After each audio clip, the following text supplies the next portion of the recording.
ആലുവ പുഴയോടുള്ള പ്രണയം കൊണ്ടാണ് ഇവിടെ വീടെടുത്തത്. ഒരു 6ാം ക്ലാസ്സിലൊക്കെ പഠിക്കുന്ന സമയത്താണ് എൻ്റെ ഉപ്പാൻ്റെ കസിൻ്റെ മകളുടെ കല്യാണം ഉണ്ടായിരുന്നു.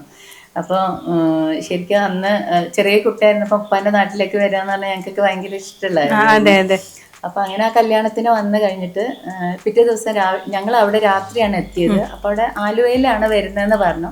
ആലുവ അവിടെ രാത്രി കിടന്നിട്ട് രാവിലെ എഴുന്നേറ്റപ്പം കുളിക്കാൻ പോവാന്ന് പറഞ്ഞു. അപ്പോൾ നമ്മൾ സാധാരണ കോഴിക്കോടൊക്കെ നമ്മൾ റൂമിൽ വീട്ടിൽ കുളിക്കുന്നതല്ലേ. അപ്പോൾ ഇവർ പറഞ്ഞു എല്ലാ പുഴയിലാന്ന് പറഞ്ഞു. ഞാൻ ചെയ്ത് പുഴ ആലുവ പുഴ. അപ്പം എനിക്ക് ഭയങ്കര എനിക്ക് ഇഷ്ടമുള്ളൊരു സാധനമാണല്ലോ ആലുവ പുഴ. അപ്പോൾ ശരിക്കും ഞാൻ കല്ലായിപ്പുഴേൻ്റെ തീരത്തുള്ള ഒരു കുട്ടിയാണ്. എന്നിട്ട് കോഴിക്കോട് മാങ്കാവാണ് വീട്. അപ്പോൾ ആലുവ പുഴയിൽ കുളിക്കാൻ അപ്പം ഞാൻ ഭയങ്കര എനിക്ക് മനസ്സിൻ്റെ ഉള്ളിൽ വല്ലാത്തൊരു പ്രത്യേകമായിട്ടൊരു ഇഷ്ടം തോന്നി. ഞങ്ങൾ സ്റ്റെപ്പ് ഇറങ്ങി അവിടെ കുളിച്ചു കഴിഞ്ഞപ്പോൾ ഞാൻ ആ വെള്ളം ഇത്ര കയ്യിലിങ്ങനെ എടുത്തിട്ട് ഞാൻ പറഞ്ഞു, പഠിച്ചവനെ എനിക്ക് ഈ ആലുവ പുഴേൻ്റെ തീരത്തൊരു വീട് വേണമെന്ന്. ആ ചെറിയ ചെറുപ്പത്തിലുള്ള കുട്ടിയാകുമ്പോൾ ഞാൻ പ്രാർത്ഥിച്ചത് ഇങ്ങനെ പൊക്കി വെച്ചു. ഞാൻ ഇപ്പോഴും ഓർക്കുന്നുണ്ട്.